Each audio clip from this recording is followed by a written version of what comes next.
Okay, I think to honor the time and hopefully get us through all the information and allow some time for questions, I'm going to go ahead and just get started. And then if we have others who join us, they can join us and maybe ask questions at the end if they have some.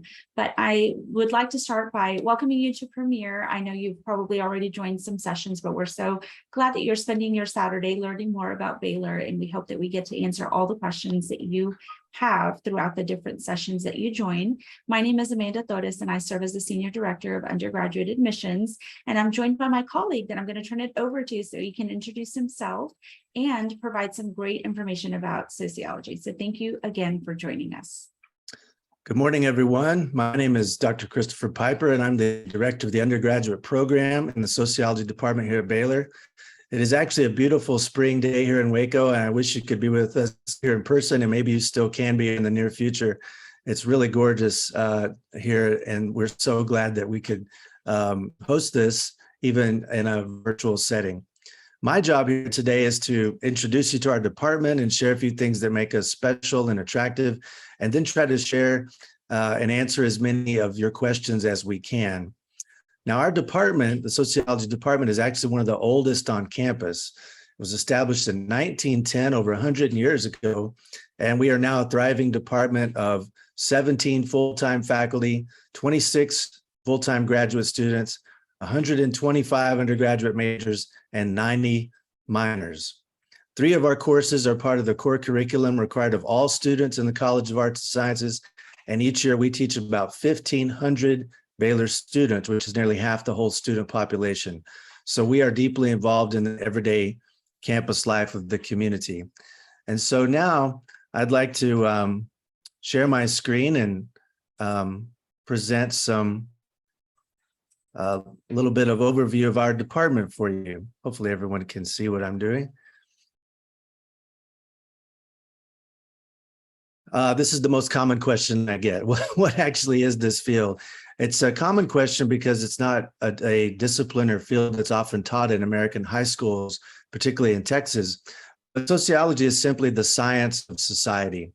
And we also could refer to that as collective human behavior in any respect. So in this area, we've got everything from understanding the dynamics of relationships and families, all the way through to larger areas like cities and neighborhoods, and then macro level sociology, which includes entire national societies and cultures, and the larger civilizational units of which they're a part. So we're a social science, which means that we have cousins in anthropology, economics, psychology, and political science, and we just apply the scientific method to the study of people.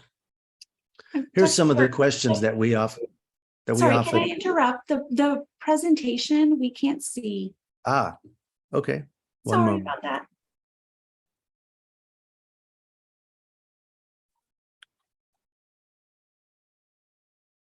How's that? That's great. Thank you. Okay, sorry about that. No, it's fine. I'm sorry. You didn't miss anything important, I don't think. Here's some of the questions that we often ask in our field. How is poverty caused? What is the root causes of economic inequality between rich and poor? We could also ask questions about, especially at Baylor, the dynamics of religion. Why do people join, leave, become religious, or change religions? This is the sociology of religion. Social media is one of the topics that I've been involved in for the last 2 or 3 years, looking at smartphone addiction, all kinds of social media content and the effect of those on relationships of all kinds, especially just our ability to have relationships in the real world. Dating, marriage, courtship, maybe dating is not even a thing we do anymore. And to know that, we would have to do proper social science research. Large-scale events like revolutions and wars would be something we study, especially in my field of political sociology. We could also look at smaller scale issues like civil war or just internal polarization. Is there any correlation between how much money you make and how happy you are in the world? There's a lot of research on that in the sociology of work. Political socialization, what makes a person more progressive or more traditional in their political beliefs? Obviously, these topics are very much on our minds as a collective society. And then pandemics. There was a lot of good sociology done over the last 2 or 3 years, and how different societies and cultures responded to the COVID-19 dilemma. And that's very useful work because it helps us get us ready for another event like that should it occur.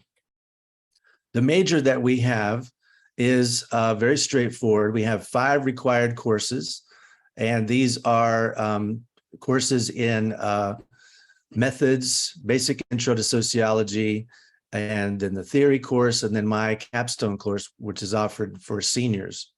We also have 6 elective courses, which are very popular for all kinds of students at Baylor, but particularly in our major, we have at least six that you can take just as a requirement, which leads to a total of 34 hours, which is pretty standard load for an undergraduate diploma. And many of our majors will often take a secondary major or a double major because the major hour load is not too significant. And then 124 hours to graduate, which is also pretty standard.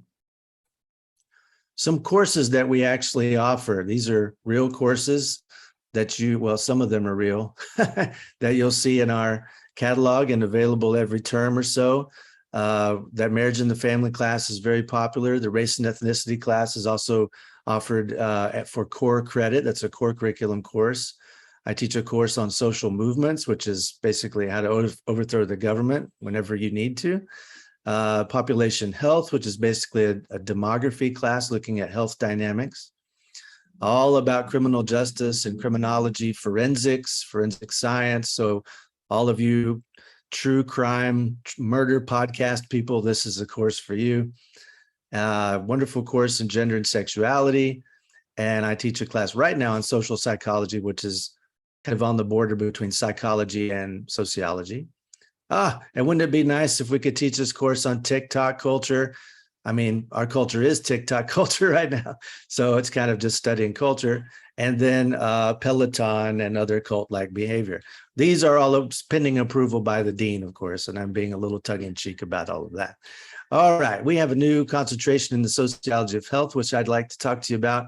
Those of you interested in health science careers, which are very common at Baylor, pre-med and so on, will sometimes take sociology as a major because guess what? You can have any major and go to med school and become a doctor. It's not required that you take bio and or be a bio or a chem major. So this is a very common path for them. And here we've got Dr. Laura Upanex, who studies health in concert with religion and family, and our newest hire, Dr. Sam Kai, who looks at the intersection of race, immigration, and health.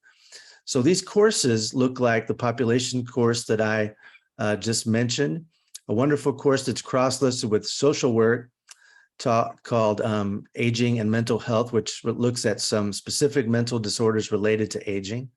Health Inequalities, which is very, very popular right now, looking at disparities in healthcare distribution by different factors, and a wonderful intro class called the Sociology of Medicine.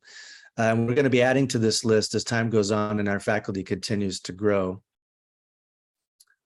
One of the things that many of our undergrads love to get involved in is undergraduate research projects. In fact, I'm supervising probably 4 or 5 right now, just myself. And so this allows undergraduates to get real university level research experience before graduating with a Bachelor of Arts, or science, and really makes them very competitive for the next stage that they're entering, whether it be for med school, for law school, for advanced study in more an academic context.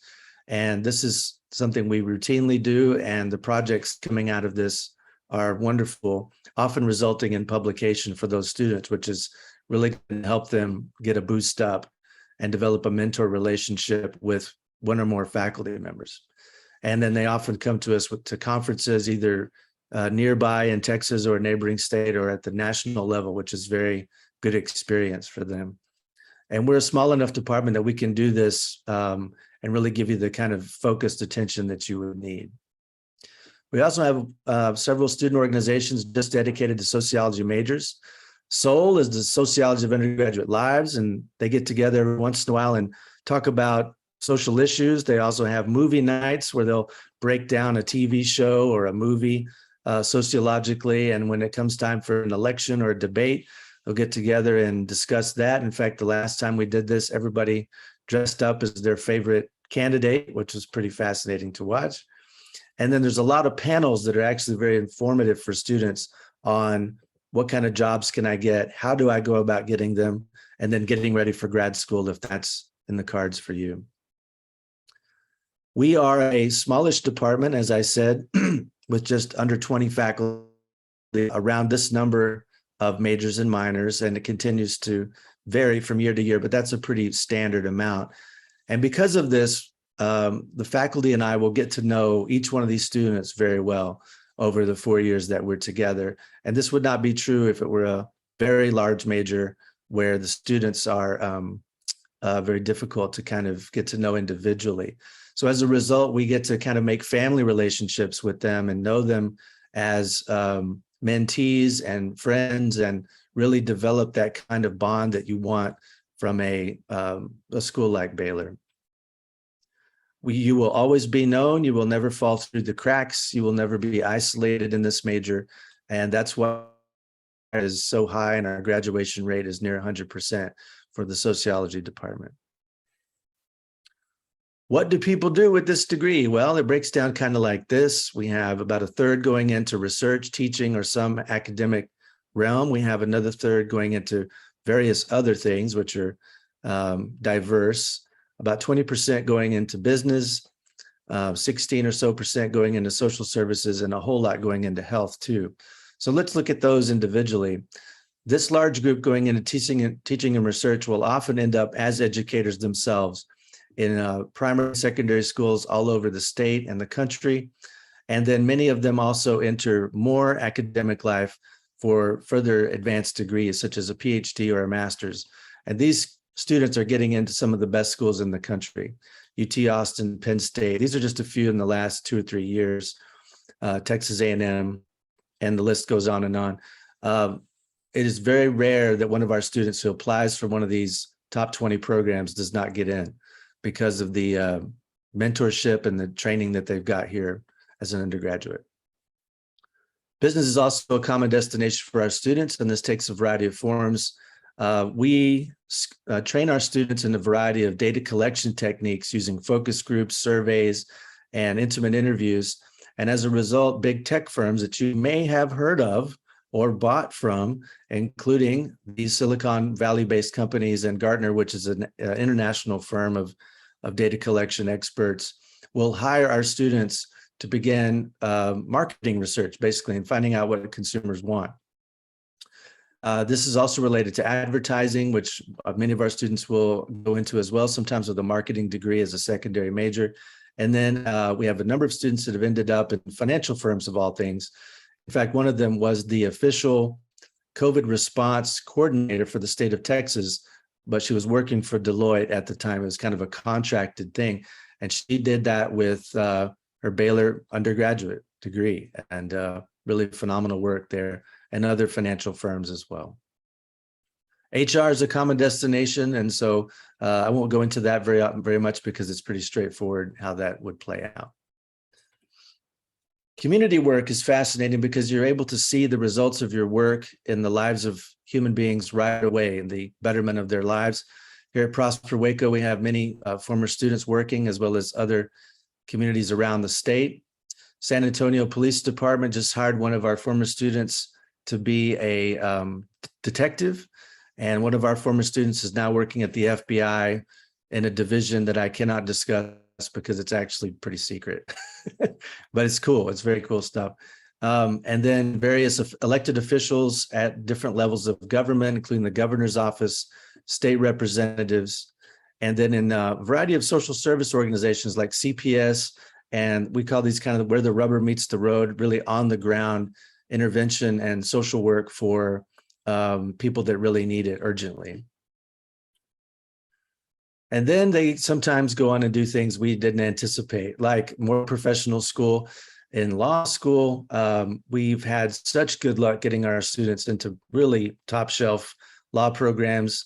We've got one at Harvard, one at Penn State Law, I think 2 at UT Austin, 1 at SMU, and then a variety of other places too.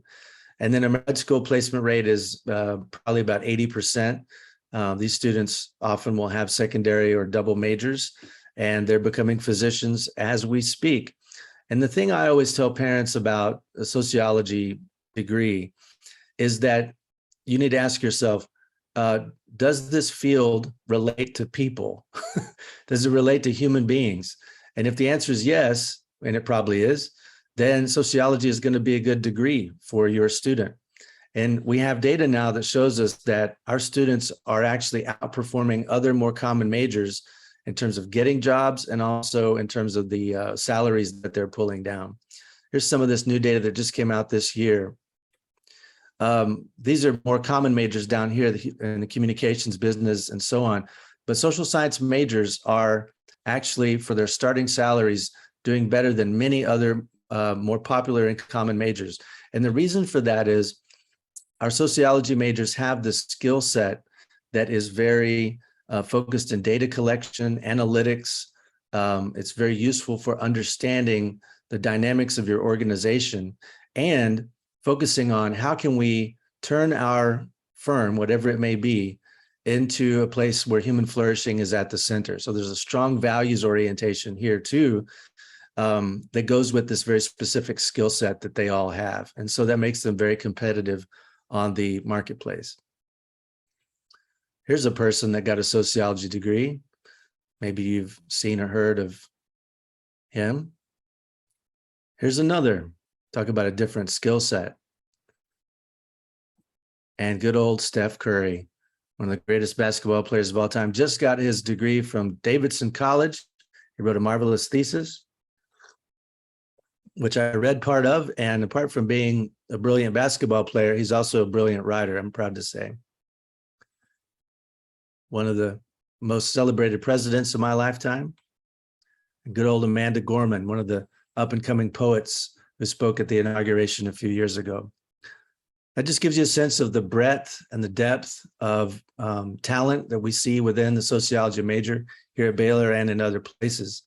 And so now I'd like to shut it down and open for whatever questions may be on your mind. We do have a question that came into the Q&A feature, so I'll go ahead and read that. I'm planning on doing psychology, but I'm interested in sociology. Would you recommend double majoring, or minoring? Or are there specific courses I can take throughout my years doing psychology? Yes, I would recommend taking as many of those intro courses as you can to get a sense of what each of those offers. So take intro to psych, intro to soc, see how you like each of them. And then a double major between those two is very, very common. I would say maybe 20% of all of our students have that very double major. If that is too much of a credit hour load for you, then I would consider a secondary major, which is just as good, just a few hours less. And then definitely take a social psychology class, which is going to be a blend of both, maybe with me or with someone in psych, to give you a sense of how those two fields work together. But that can very easily be done and is actually commonly done. That's great. That was the one question that we had. If anyone else has a question and you want to send it through the Q&A, you are more than welcome to send that. And if we don't have any additional questions that get sent, I think that might be it. That might be the end of the presentation. And thank you again for joining us today. I'm just checking to see if a question comes in, but I think we might be. Okay, I actually do see one. If I were to take the intros, are those classes or courses I would take throughout my first year? You could definitely take one of them your first year. Probably you could take intro to psychology the first semester and then take intro to sociology the second semester. That's what's typically done just because there's more sections of the psychology class that's offered. But definitely within the first 3 semesters of being here, you can take both of those. And in fact, for many majors or degree programs, they're required. So it wouldn't be wasted hours at all. Excellent question. Another question that came in, which major between psychology and sociology would allow me to be an AODA counselor? AOD, is that tell me what that is exactly? I'm sorry. It might have to type that in the chat. Is that a substance abuse related counselor? I actually don't. AODA. The person who listed that question, would you put what AODA stands for in the question and answer feature, please? Meanwhile, we do have another question that I'll move on to and see if we can get more information. If I'm interested in mental health and substance abuse psychology, would sociology be a good field to look into as well? I would say definitely yes, because number one, you could do that double major thing that we recommend. And two, we offer this sociology of health concentration, which does have a lot of courses and material offered on the specific question related to mental health and dependency. So I think, in the psychology world, particularly here at Baylor, we have the program is kind of neuroscience oriented, which would give you a brain level focus. But to put that client in a larger social context and understand all the reasons that dependency became an issue, you would need a sociology class to probably give that a little greater depth. Mm-hmm. Okay, so the question, it's alcohol or drug abuse. So the question was, which major between psychology and sociology would allow me to be an alcohol or drug abuse counselor? Yeah, I stick with what I said. And I also think taking some courses in social work would be really useful, because that's typically the main sort of counseling direction that people go in if they need that specific credential, either as a major or as a double major, at least a minor. That will get you well equipped for the next level, which will probably be some kind of specific certification in those areas of counseling. Mm-hmm. Yeah, that's great. Well, those were the questions that came in. Thank you so much, everyone who's attended and had questions to ask. Thank you for providing this great information about sociology. We appreciate your time today. We hope that you got all the information that you needed. And then if you have any questions, please feel free to follow up after today and enjoy the additional sessions that you'll be joining for Premiere. Thank you again, everybody. Thank you all very much. It's been a pleasure.